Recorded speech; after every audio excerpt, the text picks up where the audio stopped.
नेहरूजींनी छत्रपती शिवाजी महाराजांच्या बद्दल discovery of इंडियामध्ये जे लिहिलेलं आहे त्या संदर्भात काँग्रेसला माफी मागायला लावणार का?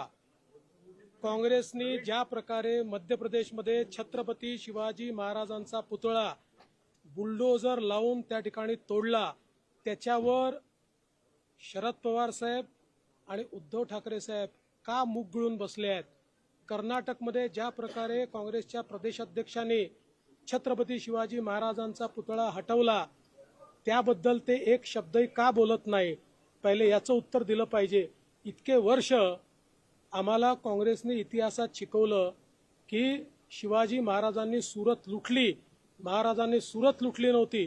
महाराजांनी केवळ स्वराज्याचा खजिना हा त्या ठिकाणी योग्य त्या लोकांकडनं त्या ठिकाणी घेतला होता किंवा त्यांच्यावर त्या ठिकाणी आक्रमण केलं होतं, पण सुरत कधी त्यांनी लुटली नव्हती.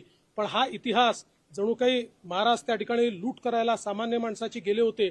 अशा प्रकारचा इतिहास आम्हाला इतके वर्ष ज्या काँग्रेसने शिकवला त्याला माफी मागायला सांगणार आहात की केवळ खुर्ची करता त्यांचा मिंधे पण स्वीकारणार आहात हे सांगितलं. पंतप्रधानांवर पण ते म्हणतात की हात लावायचे तर वाटोळे करायला अशी गॅरंटी आहे.